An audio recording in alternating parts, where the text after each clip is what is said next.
internet sa maraming lugar. May mga gurong handang magturo, mga batang puno ng pangarap. Ngunit kulang sa internet connection. Kaya sa utos ni Pangulong Ferdinand Marcos Jr., kumilos ang Department of Information and Communications Technology at ang Department of Education para magkaroon ng internet ang mga paaralan sa mga liblib na lugar. Noong nakaraang linggo, dinayo ng Pangulo ang Island School sa Binuangan Elementary School sa Ubando, Bulacan para tingnan ang estado ng koneksyon. Nakita ng Pangulo, maayos na ang internet. May laptop at tablets na ngayon na dati mahirap makarating sa mga isla at liblib na komunidad. Ang buong budget ng DepEd na napapakinabangan ho ng lahat ng stakeholders mula Batanes hanggang Tawi-Tawi. Maging mga paaralan sa Basilan, dinayo ng DICT at unti-unting nagka-internet ngayon. Kasama po namin si Secretary Henry po. Si Sec. Asan na si Emis mo yata ang nagkakabit eh. Hi, Mr. President, Secretary. In Basilan, 189 schools na binigay sa aming assignment ni Seksani, 172 na yung nakakabit. Dahil ang internet sa mga paaralan ay hindi lang basta signal, isa itong tulay para mas mapalapit ang kaalaman sa bawat silid-aralan. At sa bawat paaralang nakokonekta, may mga batang mas nabibigyan ng pag-asa. Magkaroon lahat ng estudyante, magkaroon lahat ng guro ng kanilang kinakailangan na equipment at para maging mas maganda at mas maayos ang sistema natin sa pagtuturo. Sa buong bansa, tuloy-tuloy ang trabaho. Isa-isang inaayos sa mga bagay na magpapagaan sa buhay ng ating mga kababayan. Para ang edukasyon ay mas maging abot kamay ng bawat batang Pilipino, anumang isla o lalawigan sa bansa. Radyo Pilipinas. Radyo Publiko.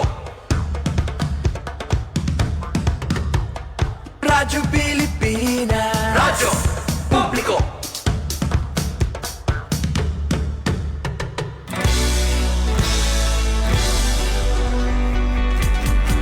Mahalagang mga balita, napapanahong impormasyon. Kami ang inyong gabay pag may bagyo at sakuna. Serbisyo ng gobyerno kapag may nangangailangan. Mga proyekto ng Pangulo, damang-dama ang pagmamahal niya. Tulay ng mga hinaing, ang problema ng bayan ating lulutasin. Tulay sa himpapawid, tulay ng pagbabago.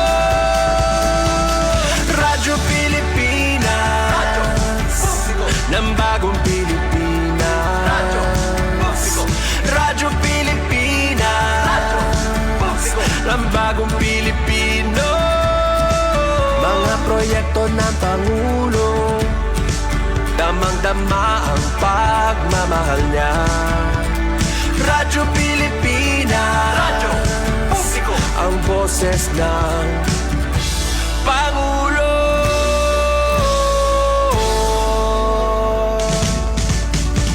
Karamay niyo kami, kahit malayo man kami nakakarating. OFW magsasaka, buhay ay iba't iba, san mang lugar ng bansa natin. Tulay ng mga hinaing, ang problema ng bayan ating lulutasin. Tulay sa himpapawid, tulay ng pagbabago. Radyo Pilipinas, Radyo Publiko, ng bagong Pilipinas. Radyo Publiko, Radyo Pilipinas, Radyo Publiko, ng bagong Pilipino. Mga proyekto ng Pangulo, damang-dama ang pagmamahal niya. Radyo Pilipinas, Radyo Publiko, ang boses ng Pangulo. Radyo Publiko, Radyo Pilipinas, Radyo Publiko, Radyo Pilipinas. Ito ang Presidential Broadcast Service Radyo Pilipinas. Radyo Publiko ng Bagong Pilipinas para sa Bagong Pilipino. Naghahatid ng mahahalagang balita at impormasyon na guugnay ng pamahalaan sa sambayanan. Tulay sa himpapawid ng serbisyo publiko. Radyo Pilipinas. Radyo Publiko. Ang boses ng Pangulo. Sa Kalbayog, 882 AM. Radyo Pilipinas. Radyo Publiko. Maayong buntag. Maupay nga aga. Good morning, Eastern Visayas. Good morning, Eastern Visayas. Oras 4 minutos naglubay sa alas 8. Good morning, maupay nga aga sa iyong matanan mga kabugtuan. Namon sa Bugos nga Riyon 8. Welcome sa aton na programa Good Morning Eastern Visayas para yan ang adlaw sa Independence Day, June 12, 2026. Kaupod ko sa kontrol si Ray Sano, ngan ako naman yung sanggay Gina Vilon, mag-serving host, yan ang adlaw. So nga to kita sa Borongan City, yes, kasamang Sok, good morning, ikaw na.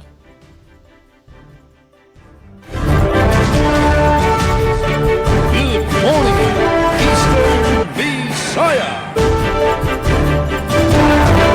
Yes, salamat, SMG Nabelon. Happy Independence Day, Pilipinas, Eastern Visayas. Ito natin, hindi ka partner, naman sa partiking engineer. Genuine Guapo RV de Dios. Saring pa iton amon listeners nga mamita ni Mother Myrna.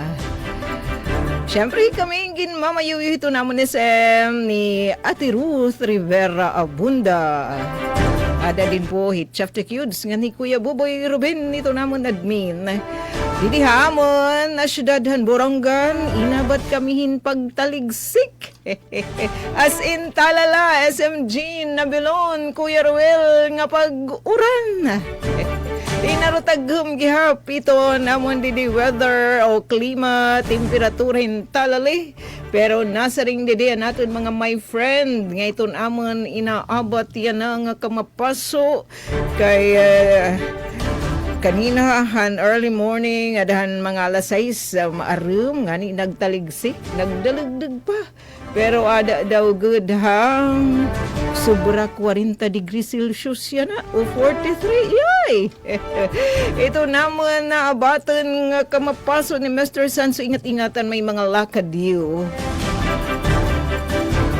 Raliwatan to natin na mga kausa kapag si serbisyo publiko mga ka-PCO, uy, ato niya na makakauban, makakaupod SMG na belon aton taga-PIE Eastern Samar nga Enfosen aton makakausahiyo Kuya Aaron Cotihar.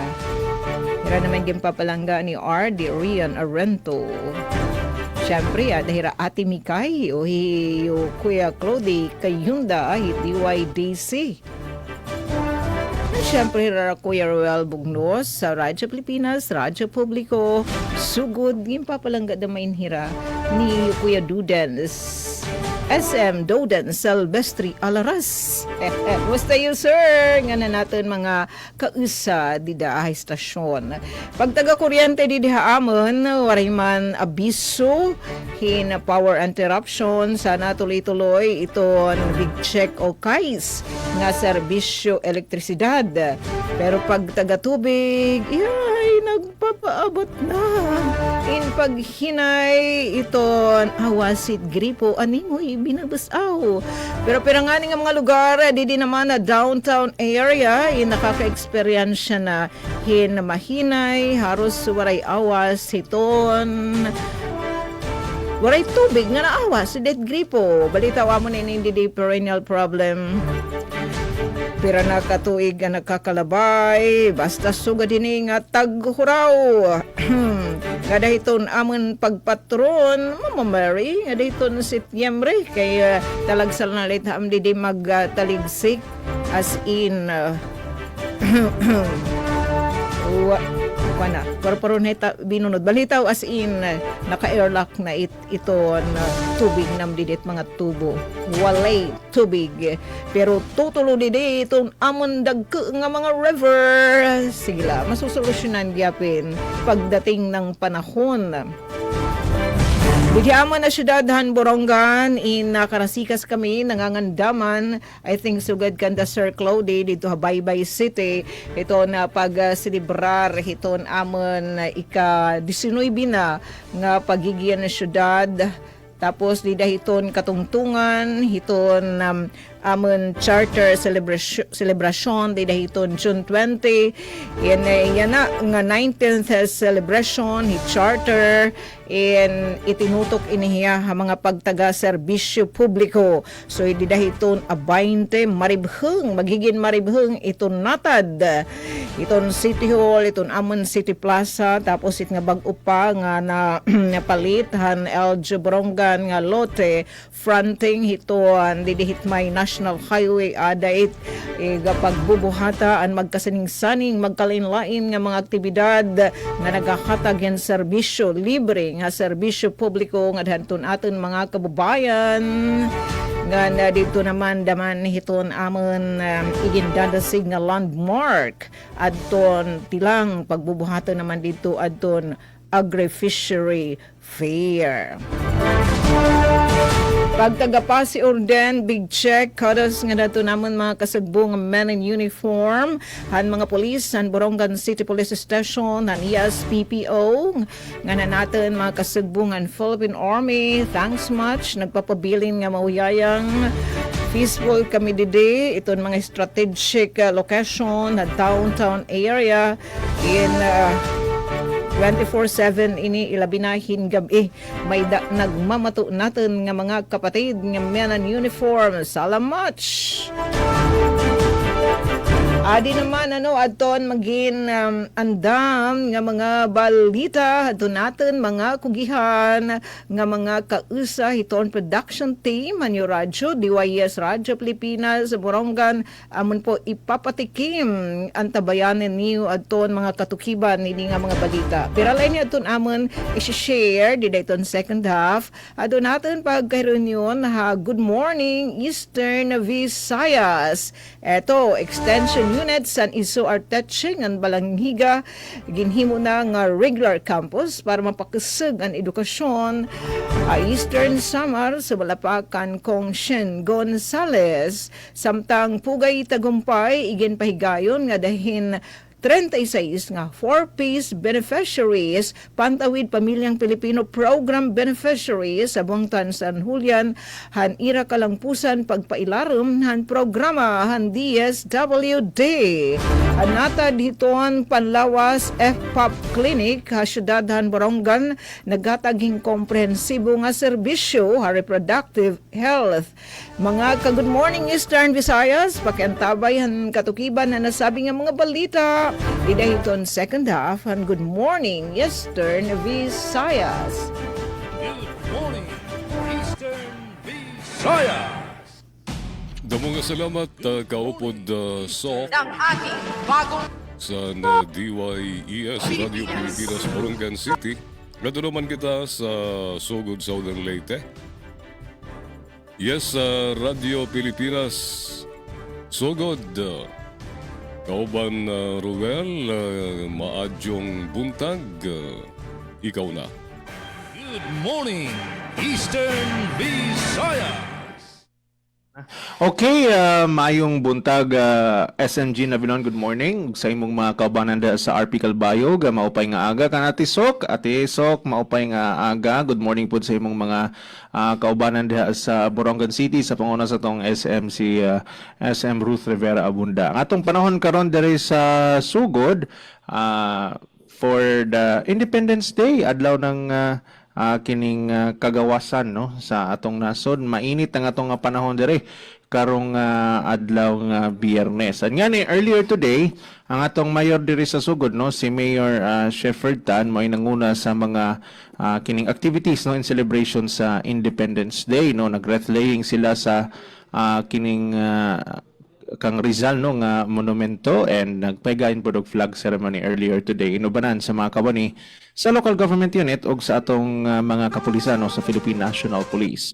Same with other government agencies, mo man pod LGUs nato no sa atong nalabyan ngani ang buntok no ang silingang lungsod nagpahigayon usab og mga kalihukan and celebration sa Independence Day.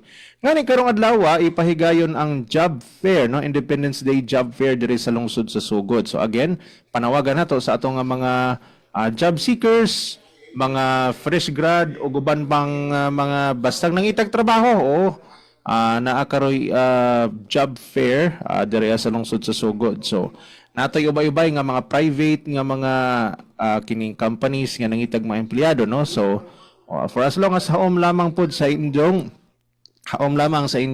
job qualification, so apply na mga kaigsunan. Atong kuryente so far human jud tagi bugbog sa mga brownout pipila na ka mga semana no. Hopefully wa tay mga kanang scheduled power interruption for today no. Madyan na naman ang maghimo po tang independent pod no. Natin Independence Day pod sa brownout for today bisan naman nagkarong adlaw. Kay ugma na nangani po ugma na po yung mga scheduled power interruption no. So on top of that napa po na yung mga Naman di ay car Ruel. Sige among power interruption dire no, mapa-schedule or scheduled power interruption, mapa-NGCP naman na si Jadiha or either ang among Suleco dire no. So bisag unsa na lang ang mga like pole replacement etc. Pero we understand man po lagi nga kabahin man po na sa ilang mga kining maintenance no nga mga activities, pero lagi medyo po nang makapahuay-pahuay sa ta once in a while no, kay murag sige na jud murag past 2 or 3 weekends na no nga medyo kanabang gusto ta tama katog taghinano kunya kay mawa man pong kuryente gabiing dako no. So mapunay usa sa mga pero in fairness po sa Suleco no, paspas man po dagilang response whenever naamang po yung mga kining unscheduled yung mga power interruption. So ato na naman po na silang sabto no, and ngani usapod siguro sa mahimo isip mga member consumers no nga kanang i-report po nato sa ila ang mga naay mga unscheduled power interruption. Ay hala ni tingog na tingog na. So mauna no kay namaligi po isay kanang matumbahan og lubi kay sumabali ang poste mga ingana no, mga dili ma-report dayon sa ilang mga repair team no. So kinahanglan nga ato pahimang no na nila. Atong tubig sa Sugar Water District nadyo na once in a while po naapon ng mga or low pressure to no water jud no. Pero naman gihapon no mo balik ra man pod no within the day, di po naingon nga tibok adlaw wa jud poy tubig. Labi na karon nga init no, water is life. Di jud pwede way tubig ron mga panahon na kay sa grabing kainit, taas-taas atong heat index mga kaigsunan, so dakong posibilidad ng mga heat-related illnesses. So bantay-bantay ta an ngani no, nagbalik na po ng klase. So di jud dapat mabalda ng atong supply sa tubig. Sa atong pagbiyahe rong adlaw buntag mga kaigsunan no, medyo mingaw gid ang atong kalsada kay lagi wa may klase, wa man tanan, wa isud opisina no, except sa atong mga LGU kay nanood raman sila for kining Independence Day activities sa karong morning no. So medyo mingaw ang atong kalsada, but lagi na po tayo na bantayan ganina kakusog magpadagan mga batan-on ra ba jud. So bantay-bantay hinahinay ta kay basin nun jag himong resulta no na kay mga disgrasya na no. So bantay-bantay ta mga kaigsuonan. And lagi Atisok and SMG no, diri sa probinsya sa Southern Leyte gisugda na pod mi arangkada na ang mga kalihukan sa kining 66 nga anibersaryo sa atong mahal nga probinsya sa Southern Leyte. Ngani kagahapon adlaw gipaila-ila na ang nagkaninain nga mga kandidata no sa Miss Southern Leyte 2026. So good luck sa atong mga kandidata. Kauban sa atong mga kandidata ang ilang mga respective nga mga local chief executives no. So good luck and God bless no sa atong mga kandidata. Kung kinsay makakuha no sa corona for this year. And then pod ang kining Tour de Southern Leyte, kining ang ruta niini no gikan ni sa Maasin paingon basically libot jud sa tibok probinsya no. Ang stage 1 is from Maasin City to San Ricardo at 146 kilometers, medyo layo gyud. no? Kay gikan man ni diri sa Masin, Sugod Bay, paingon na diha sa Panaon area na siya mga kaigsunan. Stage 2 na to from San Ricardo to Hinundayan po ni, 131 kilometers po ni nga kalayon, no? So, ato nga mga siklista nila, moagi din is bukid sa may St. Bernard, paingon diretso lusot dito sa Silago, then balik sa Hinundayan, no? And then ang stage 3 sa kining Tour de Southern Leyte is from Hinundayan to Masin City still, no, at 143 kilometers. Ang atong mga LGU nga ni nagpahinumdum na pod sa atong mga kaigsunan, no, sa mga umaagi diha sa atong mga kalsada, no, kanang atong mga eroda panghipusan na ninyo, hipusi kanang mga nakaparking nga mga motor da along the highway, no, so ipadapli na siya. Kanawasan tayo po'y magbuwad, no, o humay, no, all throughout the duration sa Tour de Southern Leyte, mga kabataan da hipos, no, and gi-request pod ang kining suporta sa atong mga barangay officials, sa atong mga barangay police, no, sa pagbantay, especially kung muagi na sa ilang tagsa-tagsa ka mga lungsod, ang atong mga siklista, no, para sa pagpahigayon pod sa Tour de Southern Leyte. Samtang ang ato pong food park ron diha sa provincial capital, no, ang atong Capital Food Park giabrihan mismo sa atong vice gobernador si Vice Governor Rosa Emilia Mercado. So di klase nga mga pagkaon ang available diha, no. So basin og makalugar pud ta, mahingan ha pud ta sa Maasin City all throughout the duration pud sa ika-66 nga founding anniversary sa Southern Leyte. Anyani sa buntok padayon pud ang ilang mga activities pod sa ilang ika-76 pod nga araw ng buntok, no, ngani pipila na ka mga adlaw gipahigayon na ang kining Agri-Aqua Fair na pod toy fun run, no, isip suporta nining anti-smoking initiative pod sa atong lungsod. So ubay-ubay nga mga activities na, no, ang gipahigayon in relation yan nga mao nga kalihukan. In the coming days po day, no, ang napod ang founding anniversary pod sa lungsod sa Tomas Opos pod, no. So nanati pa si unang impormasyon sa fun run, no. Basin pa makaapil ta ani, no. Hopefully makalugar ta, makaapil ta og dagan-dagan paugnat sa kusog niyan, naaman po'y kuan kanang maayo man pod ang tinguha, kay naaman po'y maayo nga proceeds ang mao nga aktibidad. Para sa itong mga impormasyon, mga kaigsunan karong buntag, gikan diri sa Radyo Pilipinas Sugod. Mga kalihukan, sa ka-66 nga founding anniversary sa probinsya sa Southern Leyte, opisyal na gisugdan. Peso hinunangan nakigiusa sa pag-obserba sa World Day Against Child Labor. Seaweed Farming Project gihatag sa BIFARD sa lungsod sa Inupangkan, Leyte. SLSU extension classes sa lungsod sa Liloan gipalig-on pinaagi sa MOA signing. PWD Council nagtigom alang sa National Disability Rights Week. Og DTI Leyte nagpahigayon og Layag Leyte Fiesta Bonanza Trade Fair. Ang detalye nining mga kaigsunan ug uban pa atangin sa second half ning atong programa, ang Good Morning Eastern Visayas. Atong oras sa Radyo Pilipinas, Radyo Publiko, alas 8:22 na sa kabuntagon. Good morning, Eastern Visayas. Daghang salamat kauban Ruel DY Isel Sugod Southern Leyte. At din naman ang headlines ang i-share niyan ng mga balita sa second half sa Good Morning Eastern Visayas sa PIA Samar. Ikang kan Info Manager Aaron Gutihar. Plan International nagpakilala sa Oki Up Hakat Balugan. Department of Health Eastern Visayas nagpahigayon hin orientation para mas epektibo ng health communication. Amod to ang headlines sa PIA Samar. Tikang naman kan Sir Glody sa DYDC FM sa Vizca, Baybay City. Mga research personnel sa field root crops na bisita sa mga root crops production area sa Baybay City.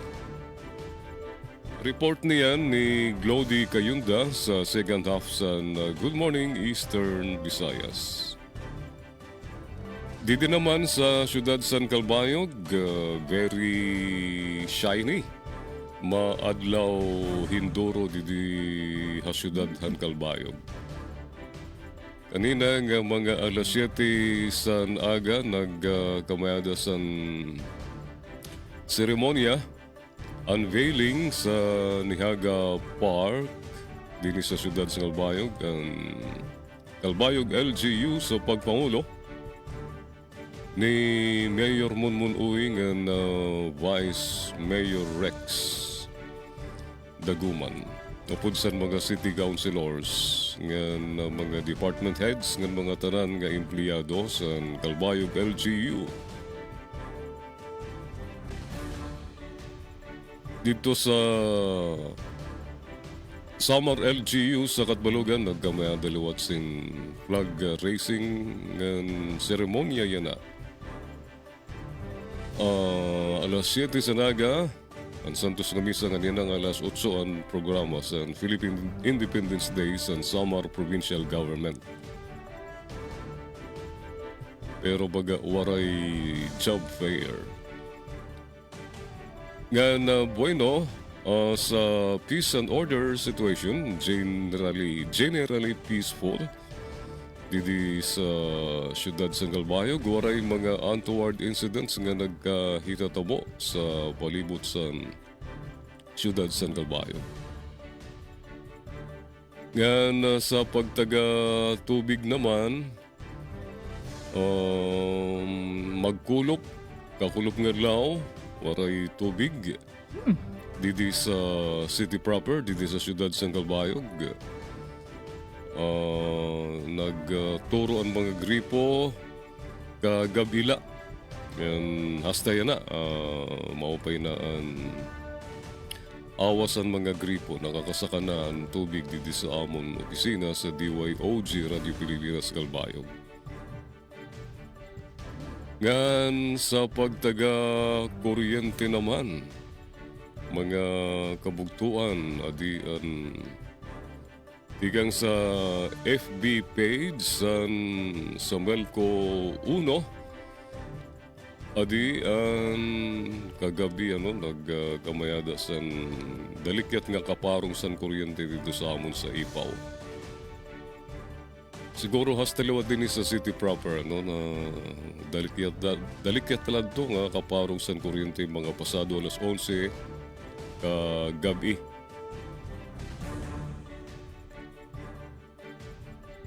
Adi ang rescheduled power interruption sa National Grid Corporation of the Philippines in GCP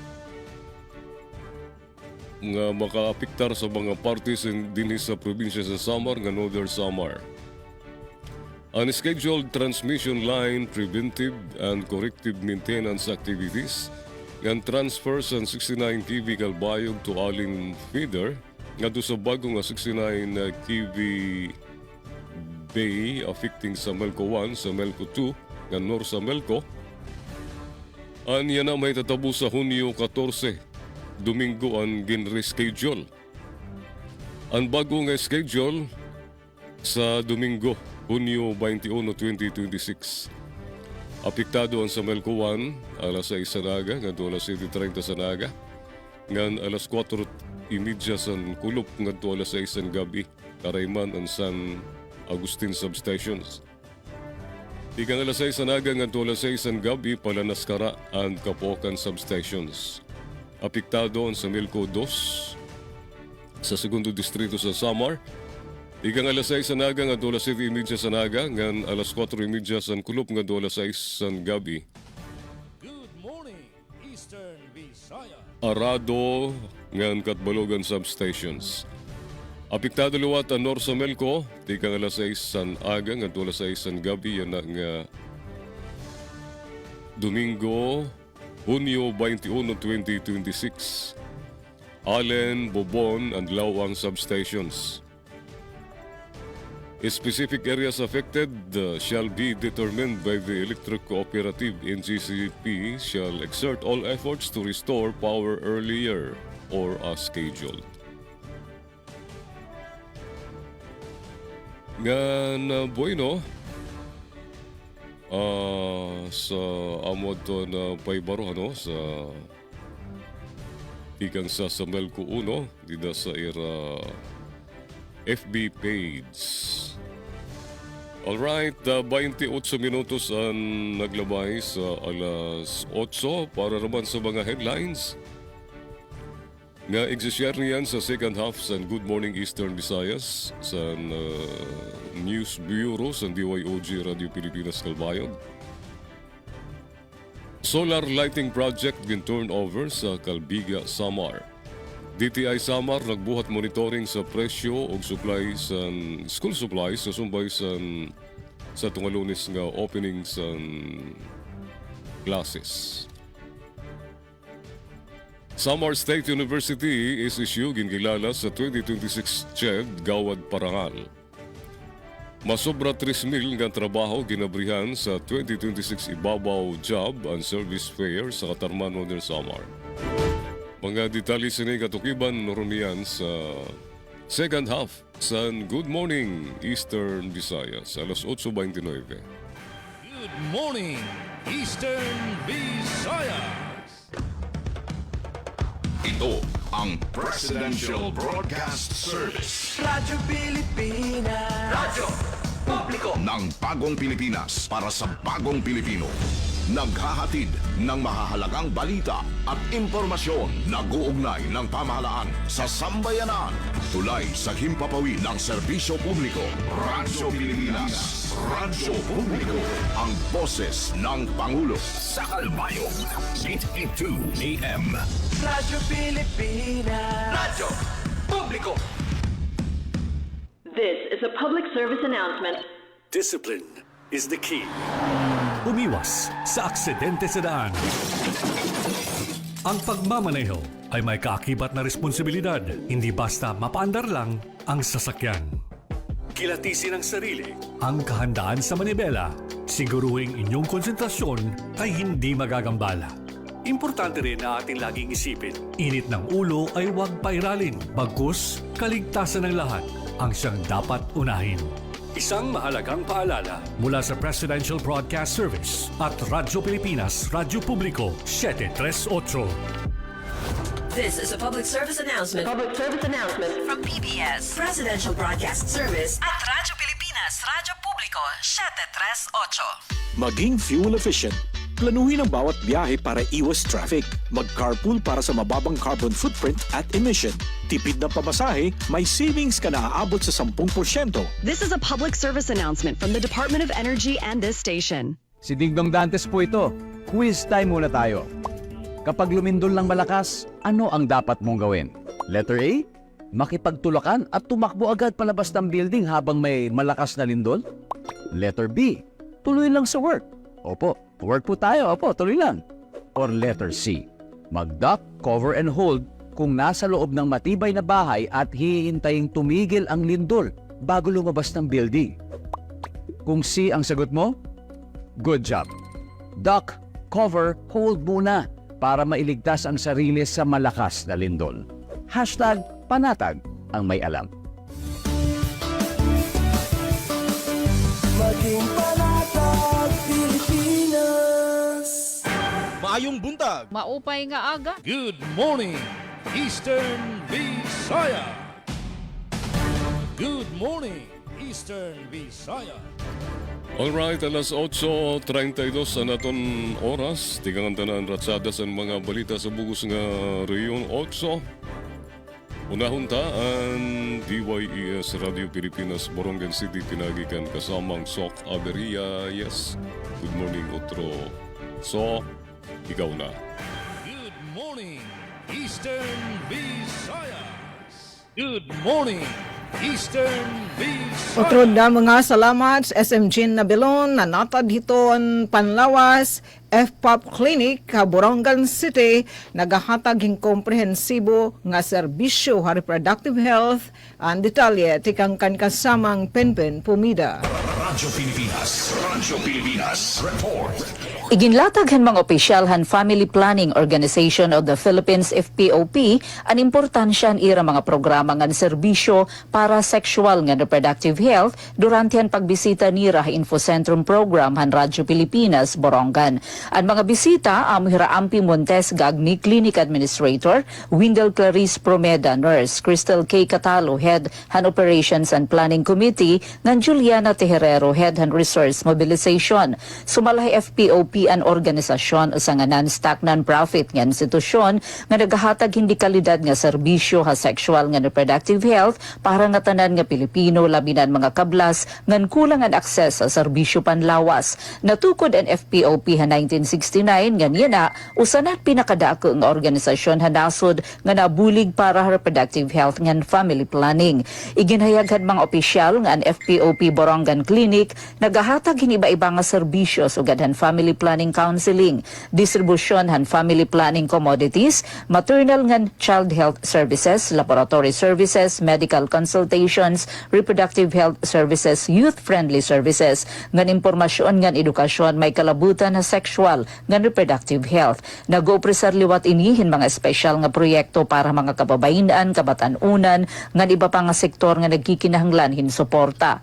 Ginpahinumdum liwat nira ang publiko ngan FPOP nagahatagin confidential ngan youth-friendly nga serbisyo agud masiguro nga komportable ngan protektado ang mga kliyente nga nangangarohin bulig o serbisyo may kalabutan sa reproductive health. Ang FPOP Community Healthcare Clinic sa Borongan City ginabrihan ha Nobyembre 2025 agud mapahaluag pan access han mga residente syudad ngadto di kalidad nga reproductive health services. Samtang adton FPOP Borongan Clinic nahimumutang ha Barangay Balod 2, Borongan City, diin abri ini para ha mga individual nga nangangaroon impormasyon nga iba pa nga serbisyo may kalabutan ha family planning and reproductive health.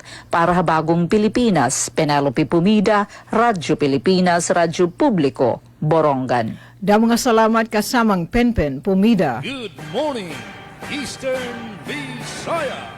Para sa mga balita gikan diri sa Radyo Pilipinas Sugod, Peso Hinunangan nakigiusa sa pag-obserba sa World World Day Against Child Labor. Ania si Aljon Malot para sa report. Radyo Pilipinas report. Nakigbahin ang Public Employment Service Office kun Peso sa lokal nga panggamhanan sa Nunangan, Southern Leyte sa nasudong pag-obserbar sa World Day Against Child Labor 2026. Kinirma paligo ng kampanya batok sa child labor ug mapanalipdan ng katungod sa mga kabataan.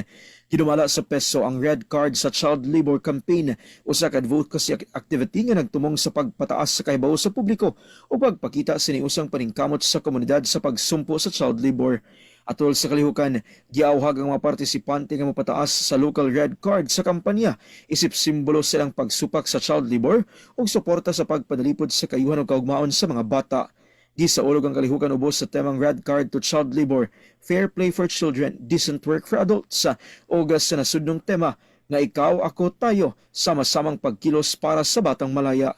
Sumala sa Peso Hinunangan, ang kampanya nagsilbing pahinumdom nga ang matag individual ug institusyon adunay importante nga papel sa pagsiguro nga ang bata adunay oportunidad sa pag-eskwela ug magtubo nga gawas nun gikan sa pagpahimulos og delikadong trabaho. Balita gikan sa lungsod sa Hinunangan para sa Bagong Pilipinas, Aljon Malot, Radyo Pilipinas, Radyo Publiko. Good morning, Eastern Visayas. Alas 8:37 ang naton oras, tigang naman sa Katbalogan. Plan International nagpakilala han Oki Up Hakatbalogan. Sa detalyadan report ni Aaron Cotihar sa TIA Samar. Nagpahigayon hin orientation ang Plan International Pilipinas para media partners, kaupod ang PIA Samar, kan mga representante han Samar Police Provincial Office, didahan ni ka-11 Hunyo, Hakatbalogan City, base pakilala ang OK Philippine Apps, ngan mapakusog ang suporta para hakaupayan han mga kabataan. An OK Philippines app in usa nga libre nga youth-friendly nga mobile application nga nagahatag ng impormasyon mahitungod han menstrual health, reproductive health, kan iba pa nga mga isyu nga may kalabutan sa kabataan. Sumalakan OK Project Coordinator Desiree Barcelon, inhimo an application tungod kay damo nga kabataan niya na an nakuha ng impormasyon online kundi hindi rin nga tanan nga era nababasa amo an eksakto ngan masasarigan. Accurate information po talaga supports well-being and learning. Hindi lang po siya period tracker, but it's also well-being information. Habahin naman han Samar Police Provincial Office, nagsiring hi Police Staff Sergeant Jobel Magdasog nga ira ig-uupod an OK app haibay-bang awareness campaigns kan community activities han kapulisan base mas damo nga kabataan an mahibaruhin ni. First, magkakaroon kami ng awareness lecture sa mga all stations na under Samar Police Provincial Office, personnel ng police stations para maikalat or maging aware lahat yung mga adolescent natin sa buong province ng Samar. Hakat Balogan City, padayon na nga gagamit an OK app ha mga napili nga eskwelahan, pinagihan mga lesson plan han Department of Education. Samtang, ginpapakusog liwat ang koordinasyon ha Department of Health ngan mga barangay base mapadali ang pag-access han mga kabataan ha mga serbisyo nga adolescent friendly. Tika nga PA Samar, Aaron Cotihar. Good morning, Eastern Visayas. Nato naman kita sa Baybay City, DYDC FM Bisca. Report ni Glody Kayunda. Mga research personnel sa field root crops ni bisita sa mga root crop production area sa Baybay City. Sa detalye at yan report ni Glody Kayunda. Nagpahigayon og field assessment ang Philippine Root Crop Research and Training Center kung field root crops sa mga lugar nga gitanuman og root crops sa Baybay City aron masusi ang kahimtang sa mga tanom ug mahibal-an ng mga hinungdan nga nakaapekto sa ani ug produktibidad. Ang kalihukan gipanguluhan ni Science Research Aide Ricardo Harofi Maranggit ug Science Research Assistant Marifeso Ay Bagyo. Ilang gibisita ang nagkadaiyang umahan aron personal nga matanaw ang kahimtang sa mga tanom ug makakuha og impormasyon gikan sa mga mag-uuma. Atol sa ilang pagbisita, nakigpulong ang research team sa mga mag-uma aron hisgutan ang ilang mga obserbasyon sa umahan ug ang mga hagit nga ilang nasinati sa produksyon. Naghatag usab sila og mga technical nga tambag ug rekomendasyon aron mapalambo ang pagtubo sa mga tanom, madugangan ang ani ug mapaligon ang malungtarong pamaagi sa pagpananom. Padayon ang field root crops sa paghatag og suporta sa mga mag-uma, pinaagi sa research-based nga mga programa ug technical nga serbisyo aron mapauswag ang produksyon sa root crops ug makatampo sa kaligon sa sektor sa agrikultura. Gikan sa VSU DYDC FM, Glody Kayunda. Good morning, Eastern Visayas. DTI Samar nagbuhat monitoring sa presyo sa kadamo sa supply, school supplies, kasumpay sa pag-abri sa klase sa dupala nga Lunes sa detalye. Adyan report ni Charmaine Perito Balbes. Radyo Pilipinas report. Kasumpaysan pag-abri sa klase sa Lunes para sa school year 2026 to 2027, nagdumara ang Department of Trade and Industry, DTI Samar Provincial Office, sa price ug supply monitoring sa mga tindahan sa school supplies sa Catbalogan ug Calbayog City. Sakop san monitoring ang napulo nga rehistrado nga establishmento nga nagbabaligya mga gamit paneskwela sugad sa notebook, pad paper, lapis, ballpen, ruler, crayola, taharan ug eraser. Ini para masigurado nga bastante ang supply ug patas ang presyo sa mga school supplies linabina sa panahon nga damo pa mga kag-anak ug estudyante ang padayon nga namamalit gamit sa pag-eskwela. Ginduduso naman sa ahensya nga magsunod sa fair trade laws ug kinahanglan plastado ang mga presyo para madali makapamili ug makakumpara presyo ang mga mamaralit. Ang monitoring ang parte sa padayon nga kampanya nga proteheran ang kamutangan sa mga consumer ug mamintinar ang tuhay nga kalakalan yan nga back to school season.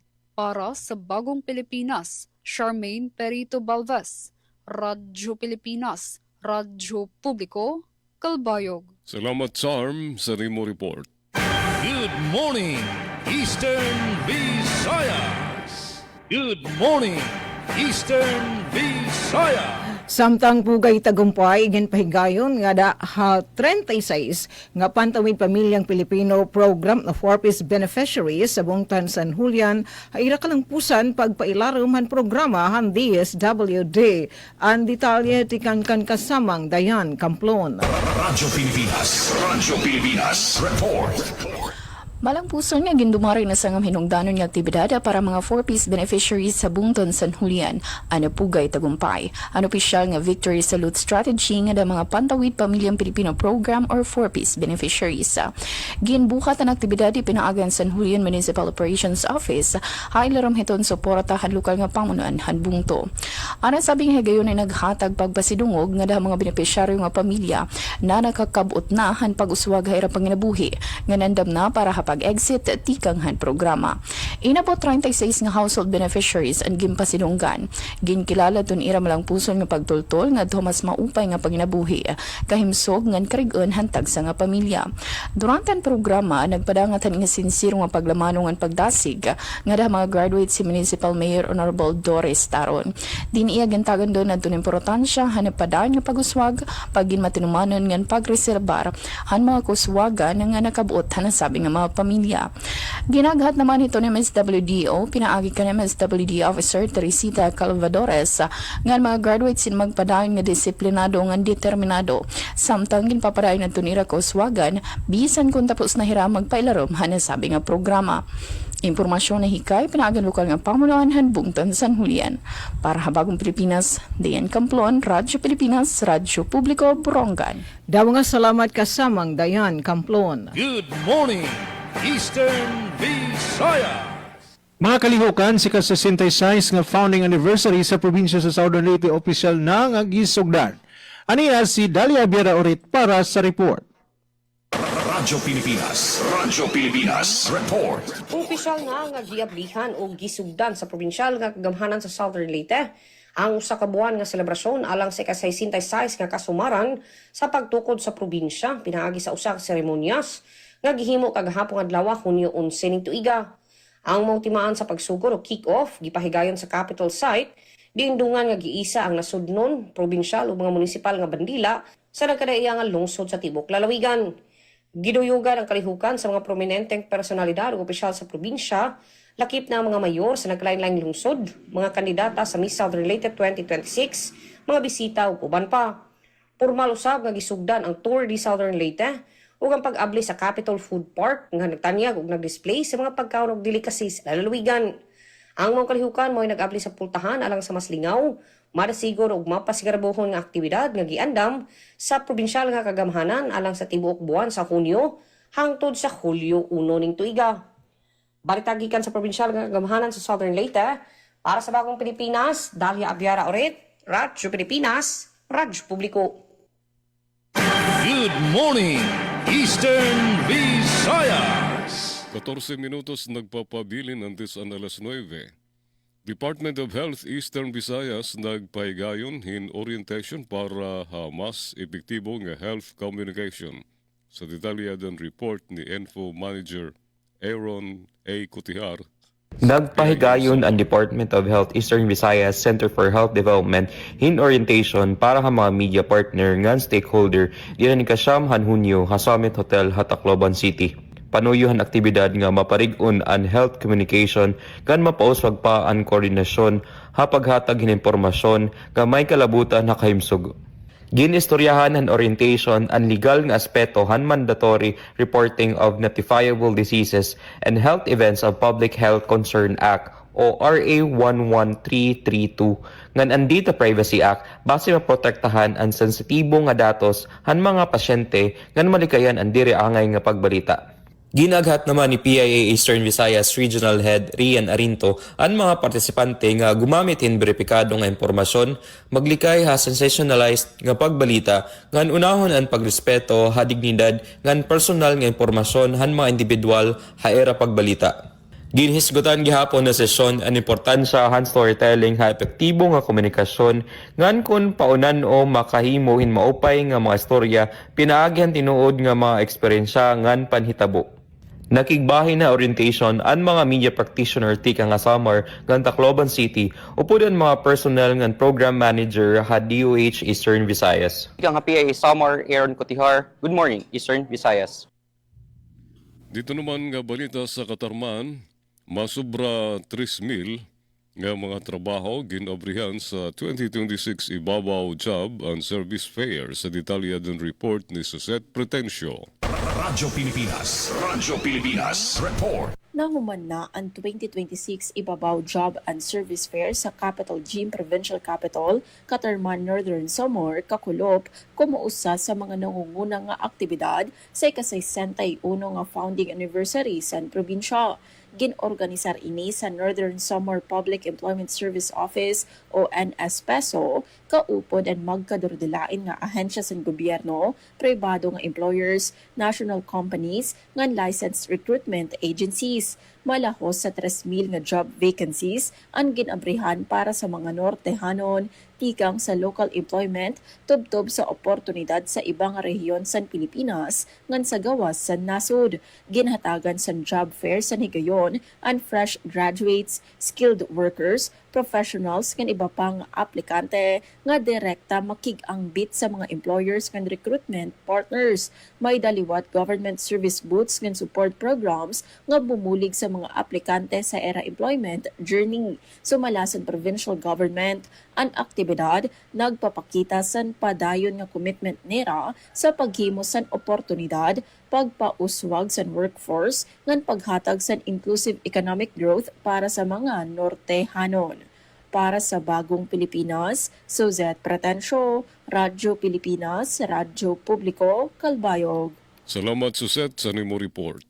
Good morning, Eastern Visayas. Good morning, Eastern Visayas. Kadugangan nga balita, tikang didamon na DYS Radyo Pilipinas, Radyo Publiko, Borongan Extension Unit san isu Arteche ngan Balanghiga ginhimo na nga regular nga campus para mapakusog ang edukasyon na Eastern Samar base kan Congressman Shen Gonzales. Ang detalye tikang kan kasamang Daisy Bilizar. Radyo Pilipinas, report. Usa nga dako nga makasaysay nga pitad para sektoran edukasyon na probinsya Eastern Samar ang formal nga natuman. Iniing katapos sa prubaran han House of Representatives sa ikatulungan pinal nga pagbasa inusa nga balaudnon nga magpapasakahan kalidad ang Eastern Samar State University kon ISO.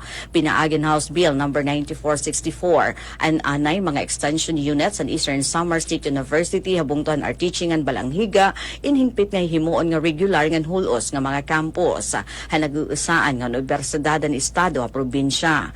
Ini nga balaudnon inigin sa lawad ni Eastern Samar Lone District Representative Christopher Shin Gonzales ngan House Minority Leader ug 4-piece Party List Representative Marcelino Nonoy Libanan.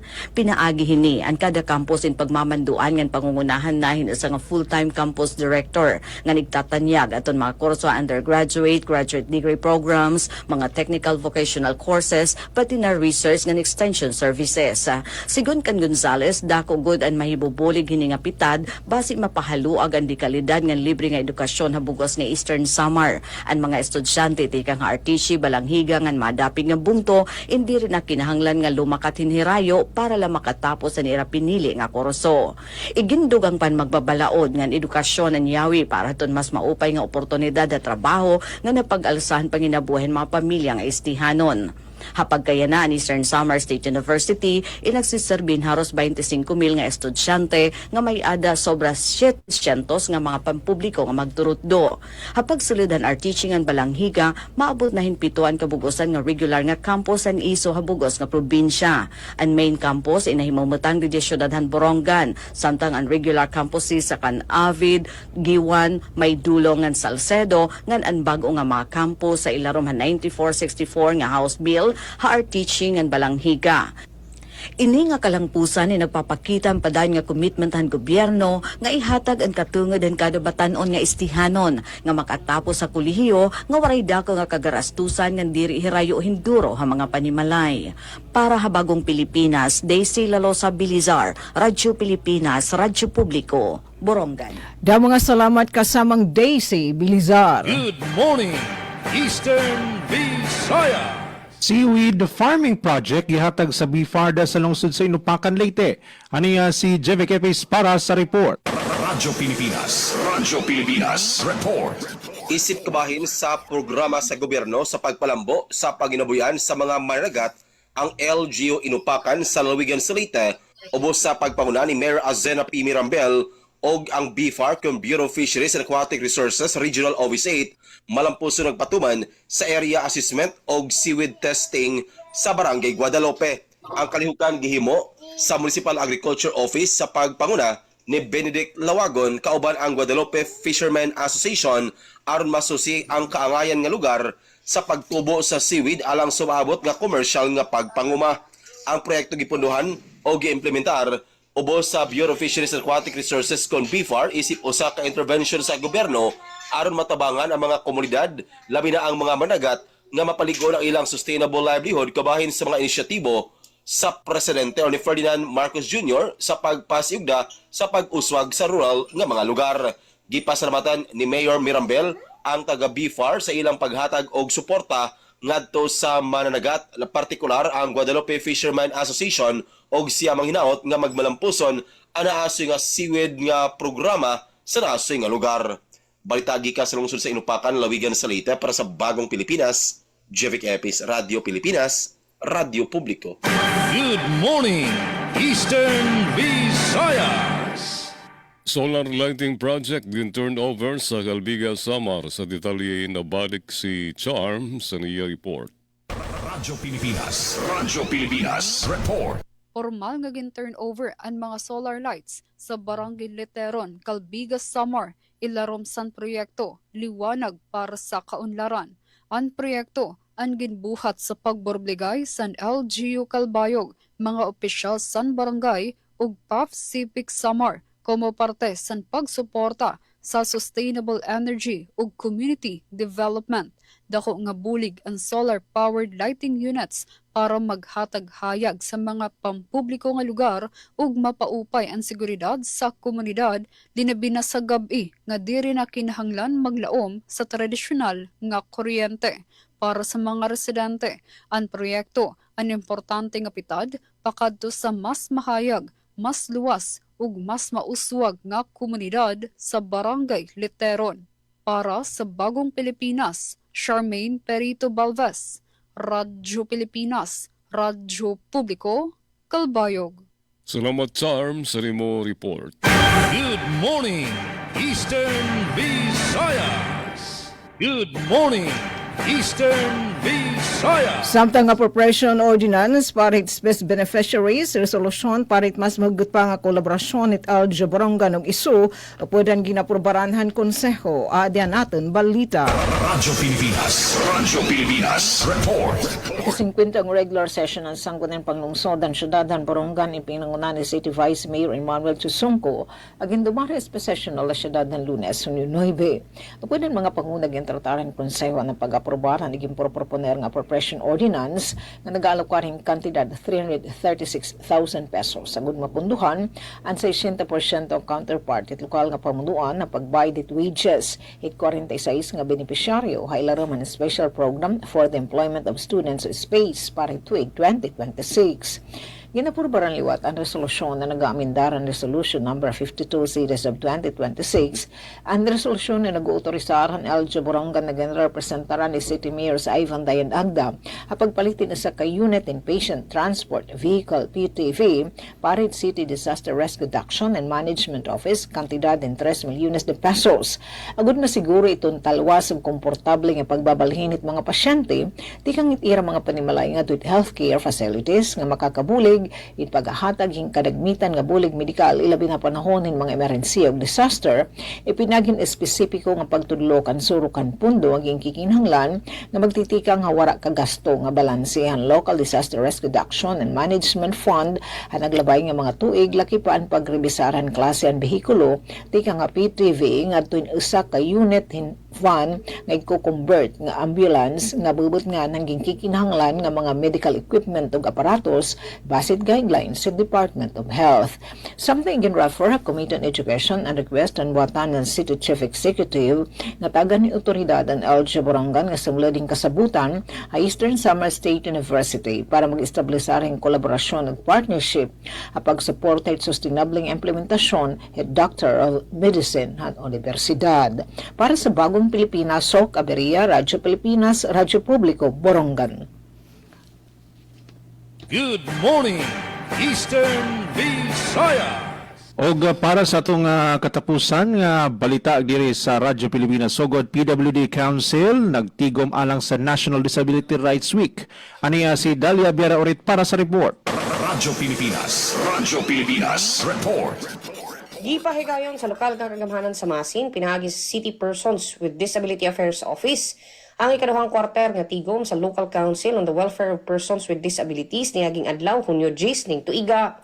Ang mga paligtigom nakasentro sa pagplano ug pagpangandam sa mga kalihukan alang sa umaabot nga 48 National Disability Rights Week. Luwas niini, dito giusab sa konseho ang mga mosunod nga importanteng lakang sama sa pagpalambo sa mga inisyatibo nga maghatag og mas dakong kahigayunan sa mga kaigsuunang may kabilinggan sa lawas, pagpanday og mga lagda nga nanalipod sa ilang katungod ug nagpasiugda sa hingpit nga inklusyon sa katilingban, ingon man ang pagsiguro sa mas daling maabtan o mas hamugaway ang mga serbisyo publiko alang kanila.